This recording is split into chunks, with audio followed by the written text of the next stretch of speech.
Oh. Okay, let's get started.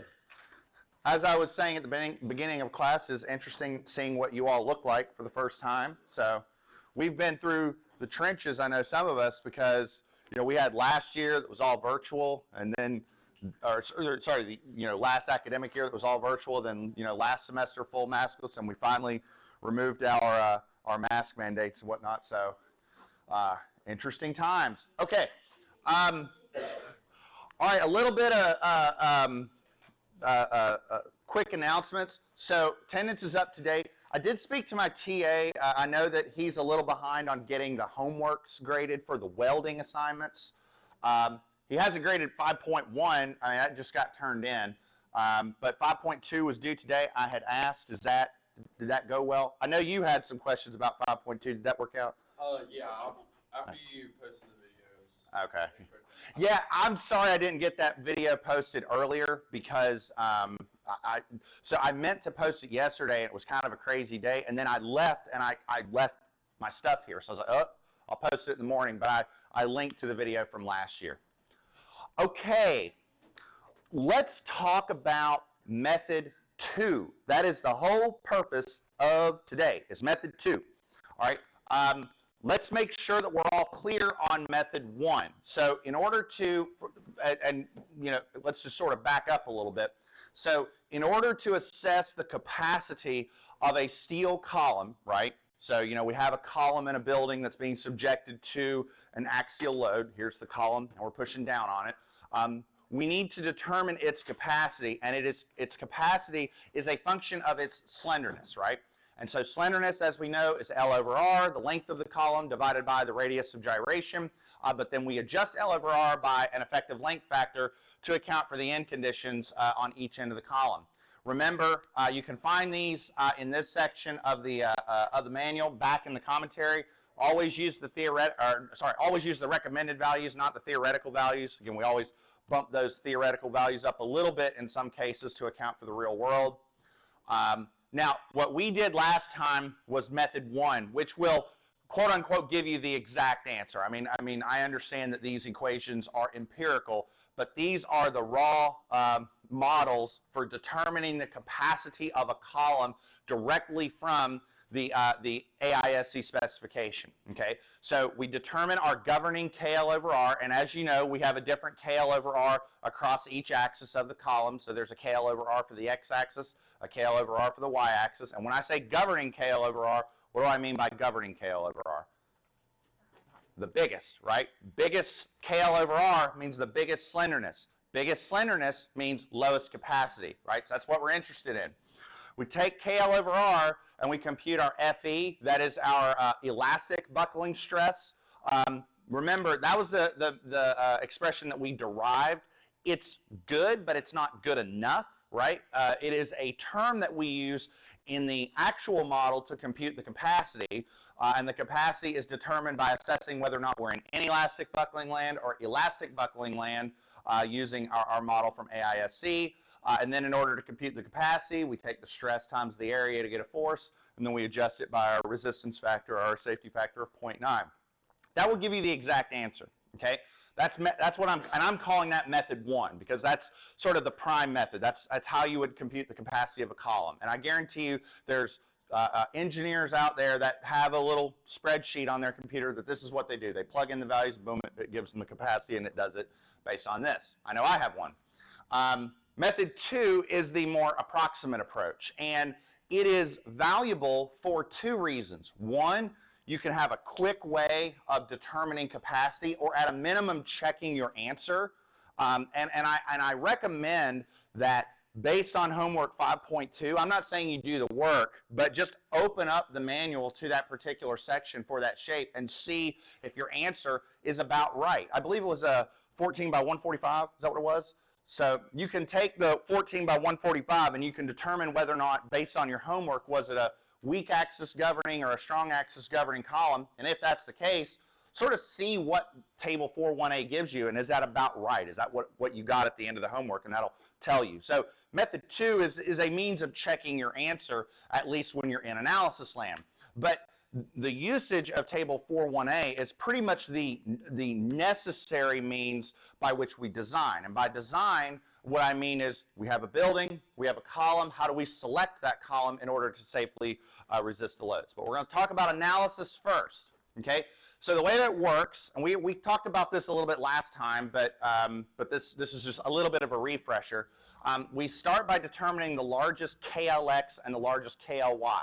So it's a little different. When we're doing the analysis by hand using method 1, we look at KL over R, across each direction. Now we're just looking at KL. And the reason is because when you open up the table 4.1a, it's organizing capacities based on KLs, which that kind of makes sense if you think about it, because each column has a different R, right? And so if each column has a different R, we can't organize the table by KL over R, we organize it by KL. So we determine the largest KLX and the largest KLY for the column. And then we consult the table to determine the capacity. Now, let's use our noggins a little bit on this, okay? We have KLX and KLY. Now we know for W shapes that RY is always smaller. We know that's the case, right? Well, if we find a scenario where KLX is smaller than KLY, we can just look at these numbers and we know weak axis is going to govern the capacity. And if that's the case, just look up the capacity and move on, right? We just look it up. However, if KLX is bigger than KLY, we don't know, all right? It could be that the KL over R for the y-axis is bigger. It could be that the KL over R for the x-axis is bigger. We don't know, right? We know if it's the case here, but not here. And so we have to do a little bit of checking here.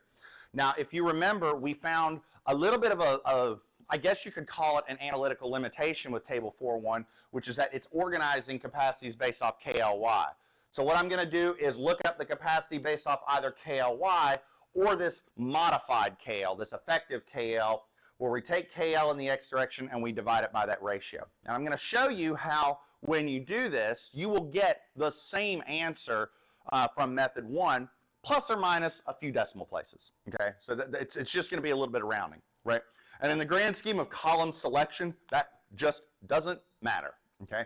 Now, you are going to have to linearly interpolate. That is going to happen, okay? So, you know, might be handy to sort of, you know, remember your method for linear interpolation. Don't worry, we're going to do, you know, a linear interpolation in this next example, but, you know, just, you know, keep that in the back of your head. Okay. Now, this is the column that we're going to analyze, and this should be familiar because we already did this column, right?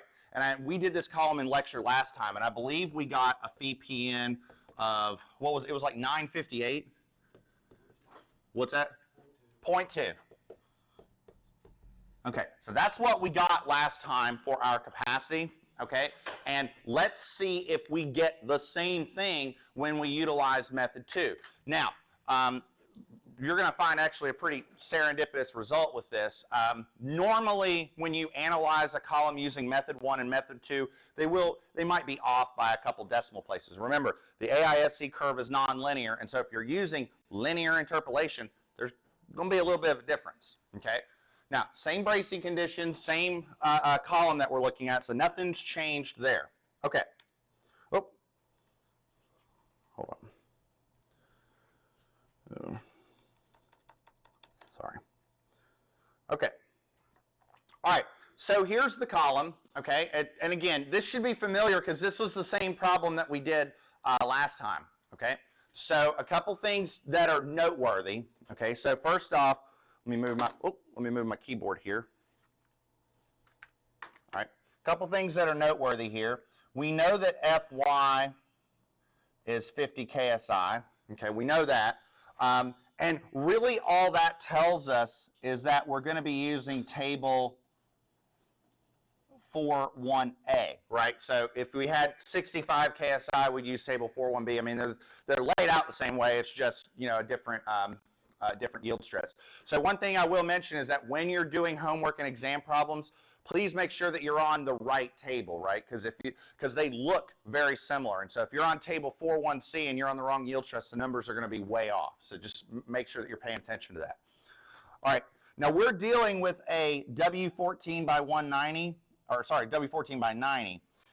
What I want everybody to do is I want everybody to turn to Table 41A in their steel AISC 15th edition steel construction manual, and I want you to find the W14 by 90, okay? And I want you to tell me what is Rx over Ry. Now, we could compute that if we wanted. I mean, that's easy to compute, but I want to make the point that in Table 41A, that is automatically computed at the bottom for every shape because you need it in order to utilize the table. And if somebody could tell me where they found that, like on what page, so that we can sort of all follow along. I mean, I know where it is, but 4-16. All right, and what is it?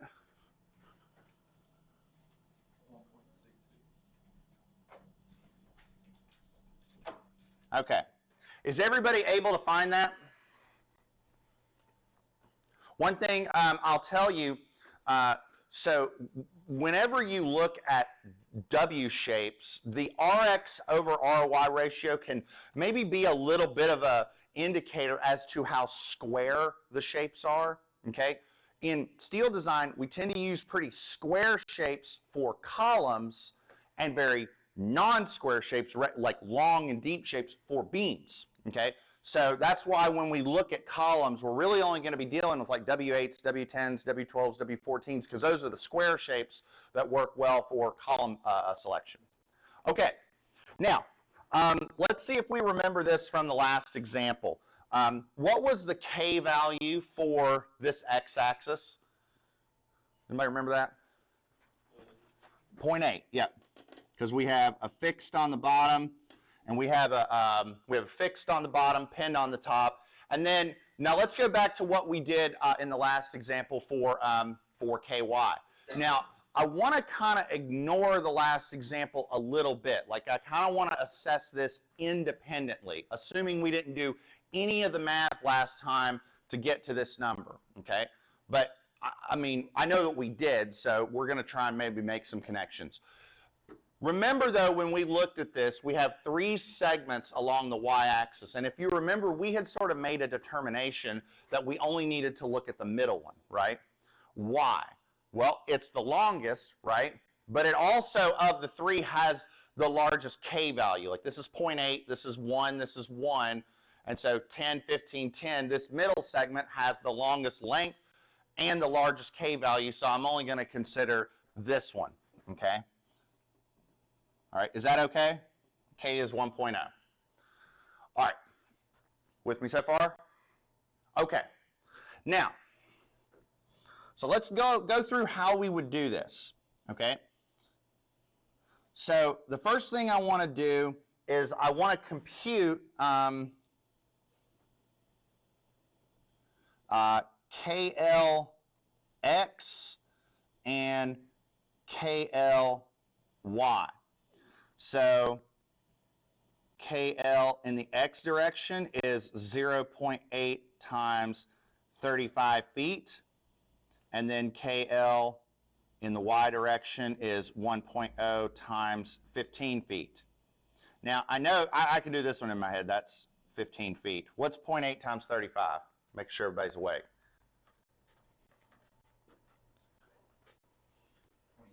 28. All right. Okay.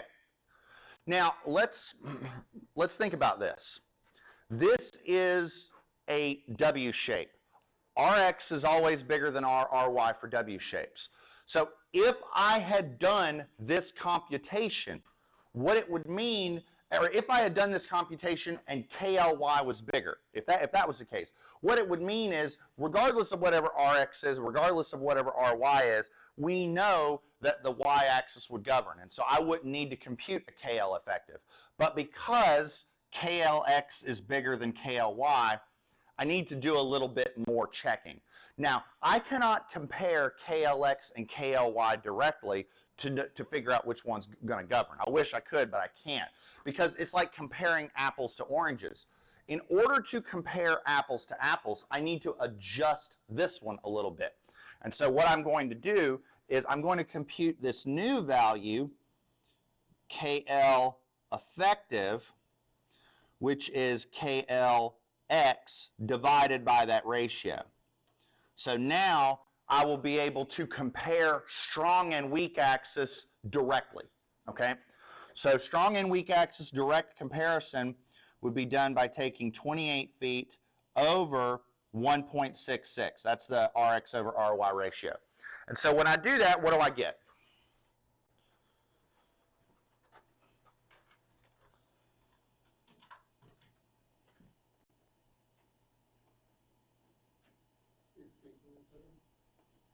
$16.7 even?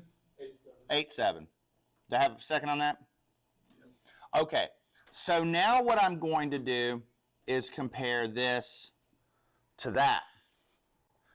So now what I'm doing is I'm comparing the weak axis to the strong axis, but I'm doing it in an apples to apples comparison.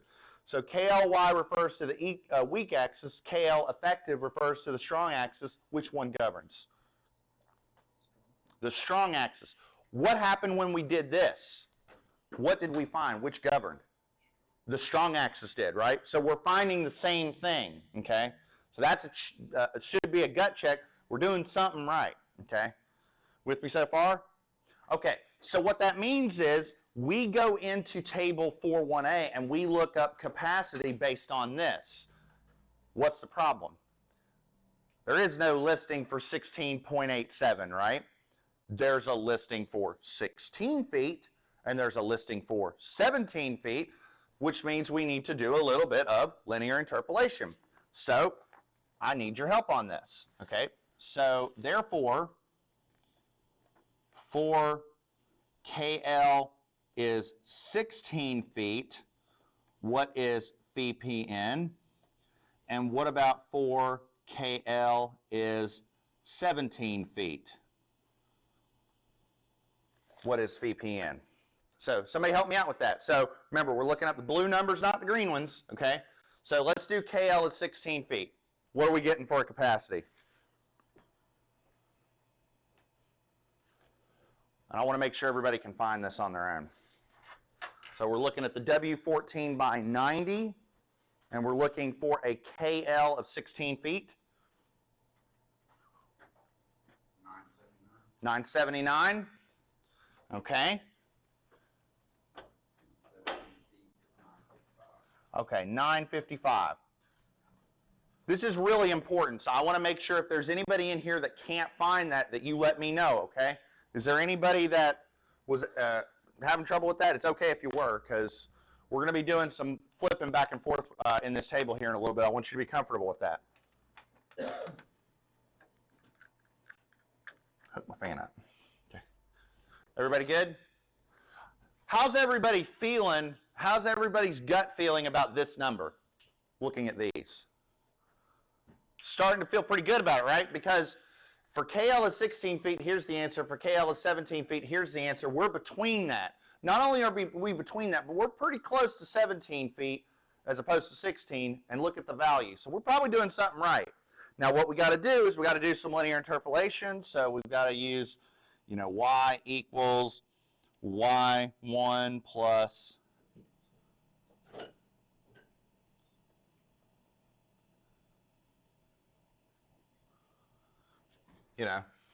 y'all remember how to do this? Been a while, right? So here's how that's going to work out for us.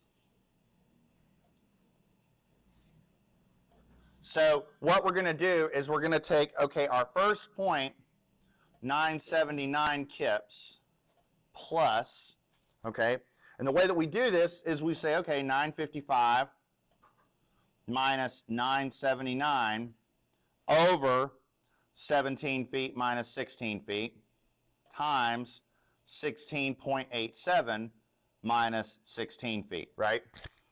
So the idea is that this is x1, this is y1, this is x2, this is y2, right? These are our y variables because that's the answer. Like, we want to know what's the in between here. These are the x variables. And so we know, x and y1, x and y2, that's our x. So based on this x, what's the capacity? And so literally all I'm doing is just, plug and chugging, replacing. And so when you plug and chug, what do you get?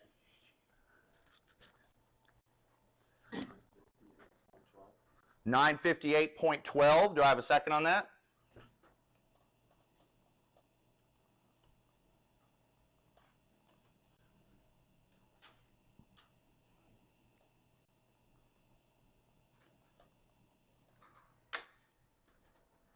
Get my mouse here.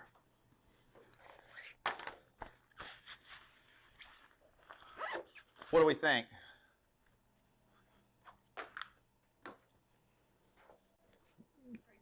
Pretty close. And it's going to be a little different. I'm telling you that it's going to be a little different because when you're on an exam, I don't want you to second guess that if you're getting one method is 1056.8 and the other method's giving you 1057.3.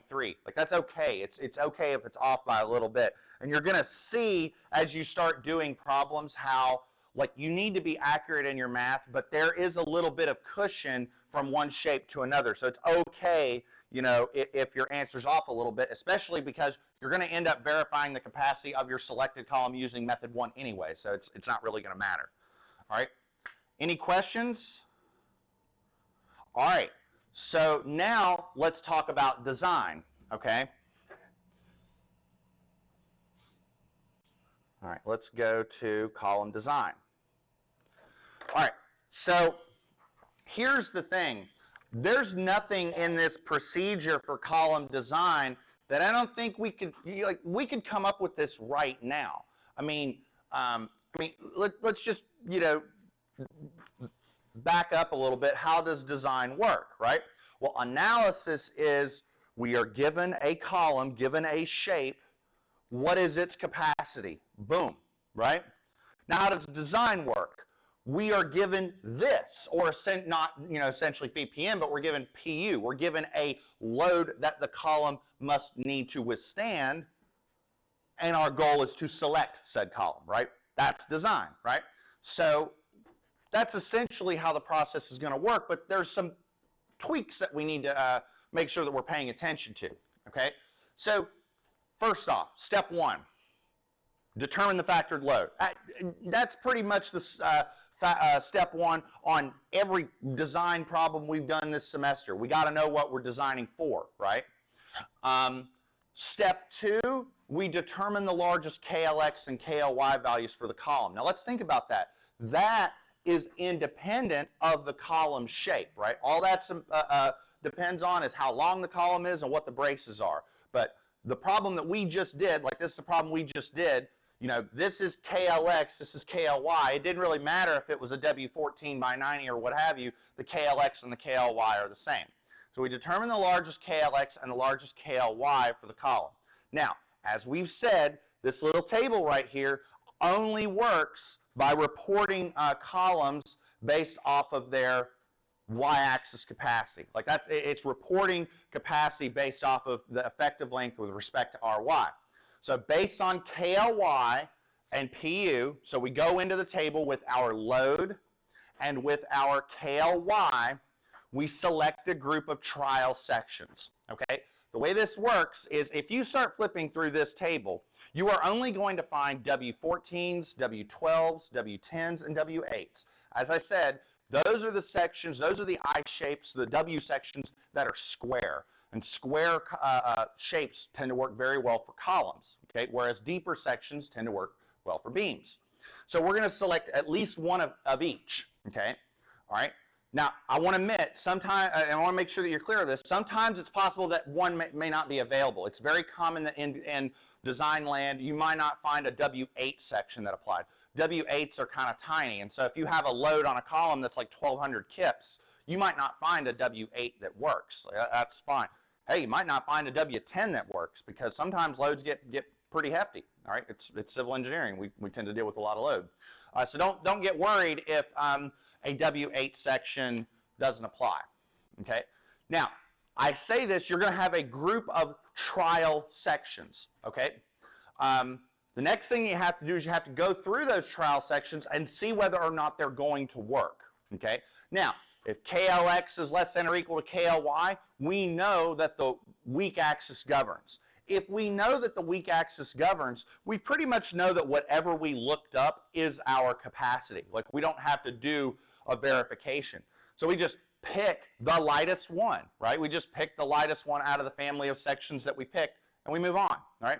But if KLX is bigger, we're going to have to check each section one by one, and from the group, select the lightest one. So, for example, we might select a family of 4 trial shapes, and we might check those 4 trial shapes and find that only 3 of them actually work, because we looked up the section based on the weak axis capacity, and then we check strong axis and we find it fails. It's sort of like a false positive, right? So of these 4 shapes, maybe only 3 of them work, maybe only 2 of them work, maybe none of them work. And if none of them work, select the next heaviest family of 4 shapes, and then, iterate and move on. And once you find, a family that works, select the lightest one. There's your section. Now, especially for this path right here, and it's going to become real clear on Monday, we're going to be doing a lot of iteration, a lot of checking, a lot of back and forth. And once we find a shape that works, remember, we're doing all of this analysis and checking based on method 2. It's incredibly important to say, no. I'm going back and analyzing that chosen column based on method 1 to make sure it works. I will admit it's probably not that critical here, very critical here, okay? So that you're aware, these columns here are the ones where we know that the weak axis governs. And when weak axis governs, it's a very easy design. When strong axis governs, you got to roll up your sleeves a little bit. So today, I'll go ahead and tell you our column design problem is going to be a weak axis problem. The purpose is to get more familiar with this table, okay? Monday, the example is going to ratchet it up a little bit because it's going to suddenly get a lot more involved. So, all right, any questions? All right, so let's look at our column design example. So I have a column that I've got the x-axis is fixed, and the y-axis I got pin, fixed. It's a 21-foot long column, 14 feet this way, 17 feet this way on the y-axis bracing, okay? I want to select the lightest W-shaped column to resist a dead load of 100 kips and a live load of 200 kips, right? So, given the bracing configuration shown. And so, obviously, like I said, unless otherwise stated, we're going to be dealing with 50 KSI across the board, okay? We're going to analyze the resulting design, and we're going to see what happens. Okay. And honestly, if we don't have time to analyze the design, that's really kind of okay, because you literally just did this in homework 5.2, so it should be pretty rote at this point, but we'll see if we have time. I'm really more interested in making sure that you're comfortable with table 4.1.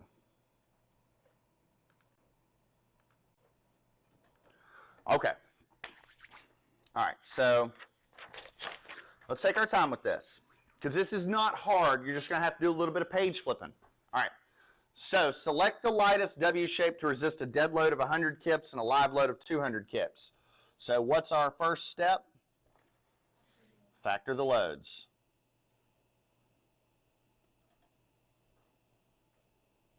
So PU, 1.2 times the dead plus 1.6 times the live.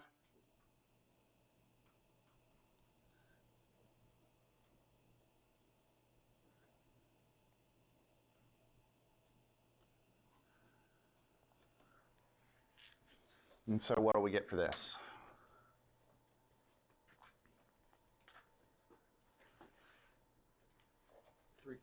$340. Do I have a second? Uh-oh. Oh, I did 0.2 instead of 1.2. Ah, that'll do it. Okay, 440. All right. Actually, let me do it like that. Okay. 2. We need to determine the largest KLX and KLY. So let's look up here. Let's look at our columns. Okay. So let me scroll that down a little bit. Let's look at the x-axis. Okay, the x-axis, we got fixed. What's the K value for a fixed boundary condition?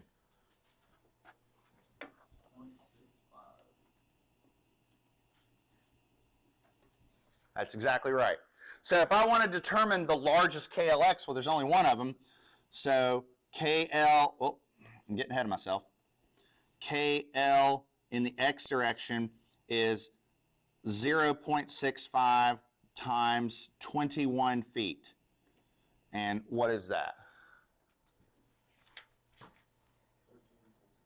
13.65. Do I have a, yeah, I don't think, well, I mean, yeah, I'd like to get a second, but I think that's probably right. I get that right? Or not me, whoever said that, they get that right. Okay. All right. So for the y-axis, now this K value is what, 0.8?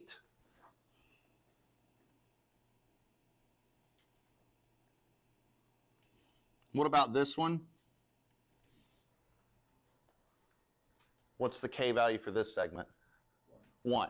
Okay. So this is pretty obvious. If I look at the largest KLY, it's going to be the upper segment. It's a bigger K, longer length. So 1 times 14 feet, which is 14 feet. So here's the thing. Without doing a KL effective determination, see, here's the thing. Every column that I could pick is going to be governed by the weak axis. It doesn't matter what column I pick, because Rx over Ry is always bigger than 1. Strong axis is always bigger than the weak axis. So whatever column I pick, KLY is going to be bigger than some KL effective.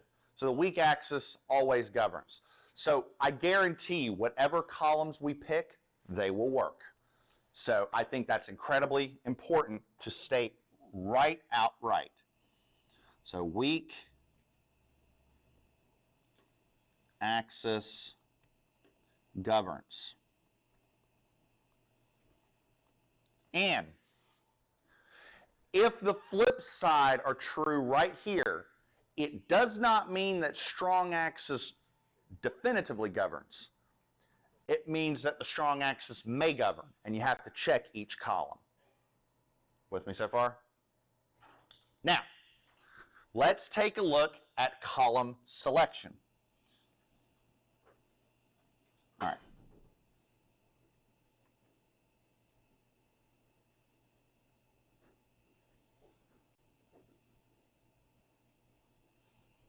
Okay, select some trial shapes. I'm going to start off with the W14s. Now, to be clear, we are going into the table with a KL value of 14 feet. We're going in with KLY. So here, let's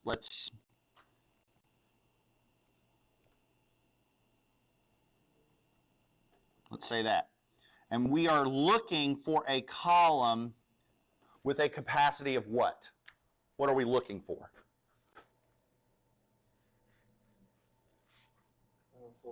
440. That's what we're looking for. It's got to be able to hold up that much load. Let me highlight those. Those are important. We need to look for that and look for that. So how do we do this? Let's start with the W14s. So W14 by something. All right, so here's what we're doing. I want you to open table 4.1, and you're going to have to do some page flipping.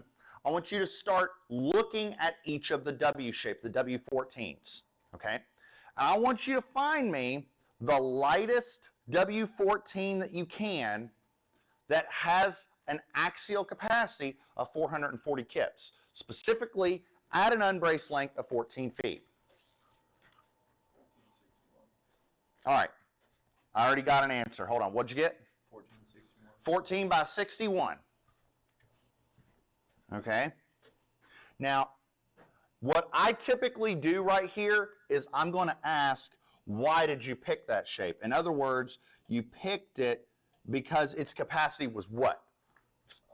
571, and the one smaller than that is 401. Okay, we're going to stop right here for a second because this is really important. Okay. First off, I want to make sure, does everybody else see that? And if you don't, it's okay. Like I really want to make sure that everybody can find this value. Is everybody good on that? Now, I want to make a point about something off to the side. Who remembers this?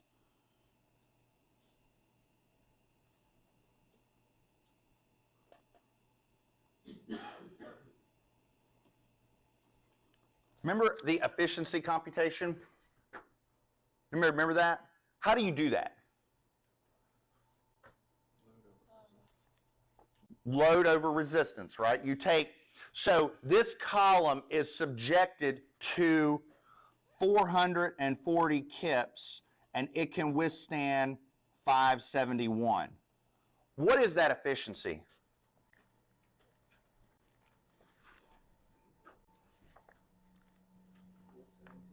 .77, okay?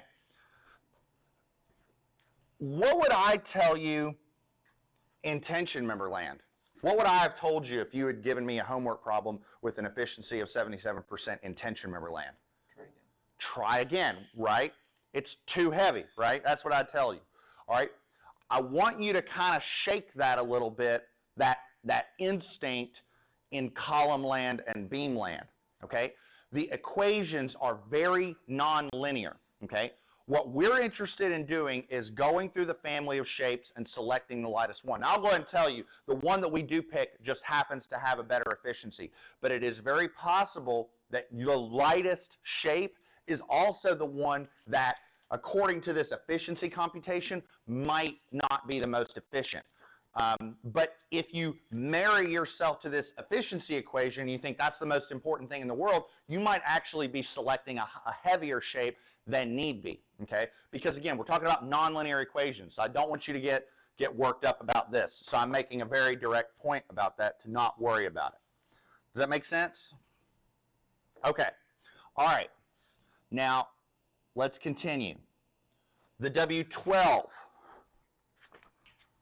Which one would you pick here? W12 by 53. Okay, W12 by 53. Okay. Now you are selecting a W12 by 53 because it has a VPN of what? 502. All right. Now hold on for a sec. Let's think about this. If I told you to stop and say, don't worry about a W10, W8, what would your answer be? W12. The W12. Why? It's lighter, right? This is 53 pounds per foot. This is 61 pounds per foot. Remember, we're paying for steel by the pound. So I would pick this one because it's lighter, right? Starting to see why we pick a family, like a W14, W12, W10, W8, and of the group take the lightest, right? We don't know.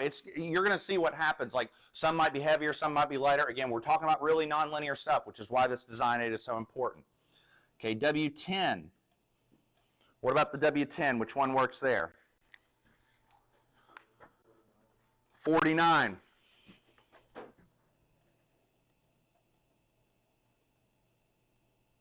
What about its VPN?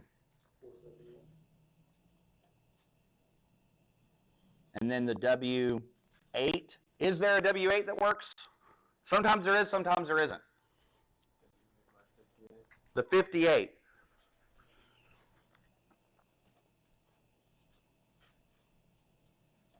VPN is what?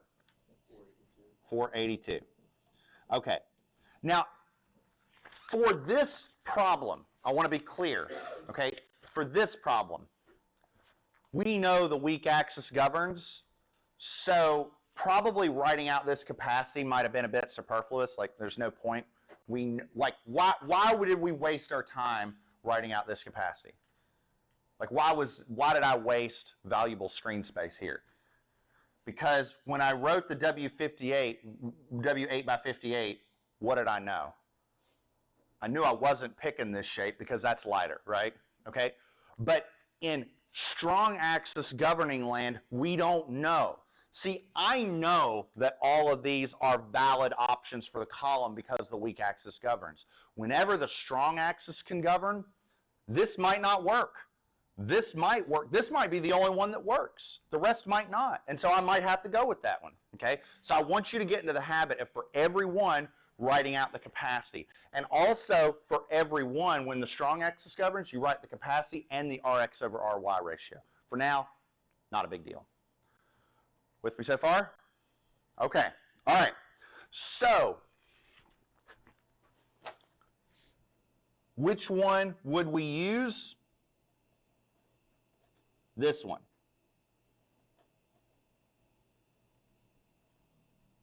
And so the answer is, if I'm the structural engineer and I need to select a column to safely resist this load, my answer is use a W10 by 49.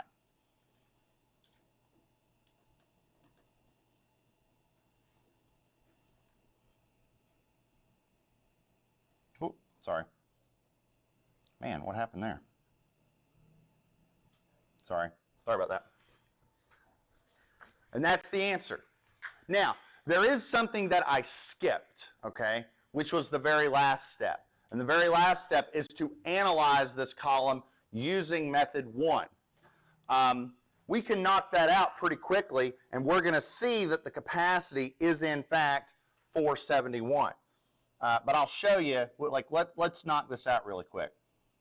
So, step 5. Notice that I skipped step 4. Step 4 is to check each of these columns. We don't need to check them because we know the strong axis governs, right?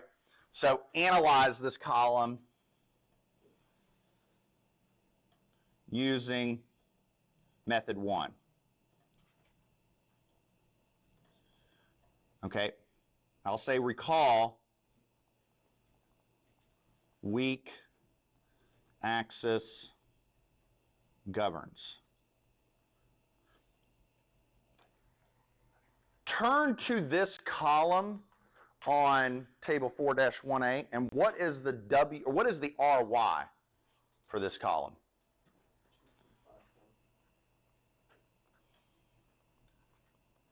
What is the AG for this column? Isn't it cool how that table also lists that stuff for you? How come it doesn't list RX? Because it doesn't need to. It lists the Rx over Ry ratio. Oh. Yeah, that's a great question.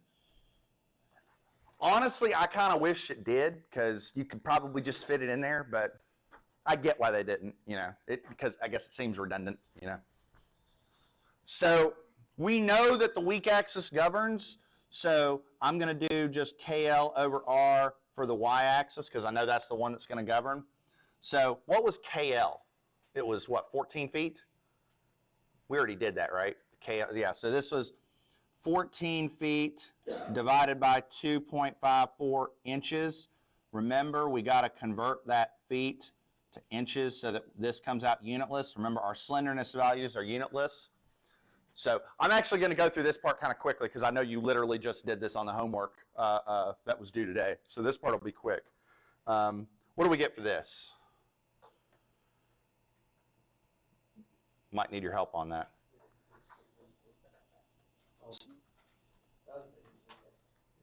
Right, like that?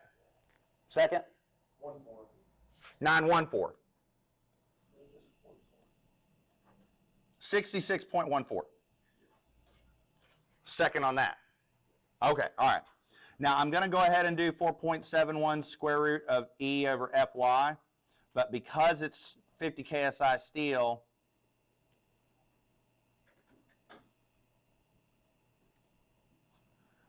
I know that that's, I think, 113.43. So I know that the nonlinear equation, the inelastic buckling is going to govern. So I've got Fe, which is pi squared E over KL over R squared. So pi squared times 29,000 KSI over 66.14 squared, which is, I don't think I can do that one in my head.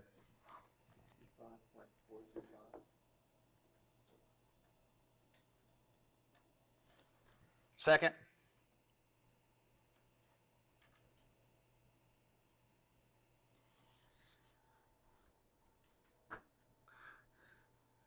Got to make sure you're awake on this gray afternoon. Yes. Okay, all right. So FCR,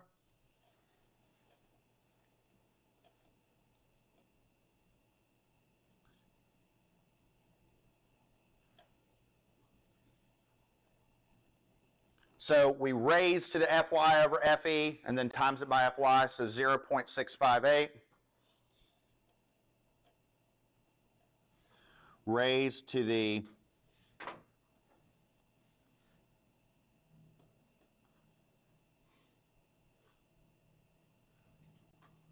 then times 50. So what do we get for that?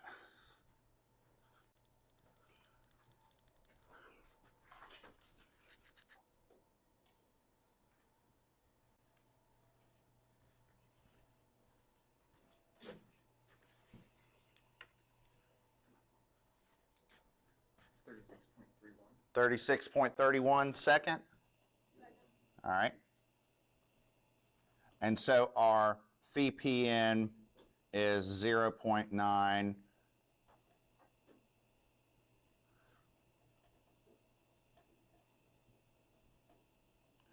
F critical.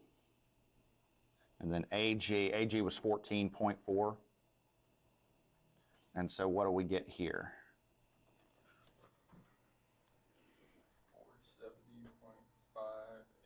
470. So we'll say 470.6. Oh, pen got away from me. Hold on. 470.6. And so what this mean? What did the table yield? 471. So now you can see what the table is doing. All this is a monstrous Excel spreadsheet that's just kind of been printed and rounded to 3 significant figures. I mean, really, that's what it is. But again, it's really valuable. There's some stuff in the background for if you happen to have a slender cross section that it does for you, which is really, I think, where the money comes from, you know, in terms of the dollar value of that design aid. But yeah, again, I will admit, I do not think that this step was really all that necessary because the weak axis governed, but I do want to do it because I want to get you into the habit of, if the strong axis governs, you need to do this, okay? That's really important, okay? Because in my opinion, it's important because there are problems where if the strong axis governs, you can be doing quite a bit of iteration. Like if you have a really, really big difference between your KLX and KLY, you can be looking up a lot of different shapes. And once you find one that works, I really think it's valuable. Just check it and make sure it works. Okay, it's not a lot of work. It only takes a few minutes. But it's, I mean, this is 470,000 pounds, you know, and I wouldn't complain over like 4 formulas, you know. I don't want people to get hurt because you're like, but math, you know. So think the building that we were talking about. What if somebody said, but I didn't want to do it? You know what I mean? So, all right, any questions? Bless you. We're ending a couple minutes early. Have a wonderful weekend. I will see you all on Monday.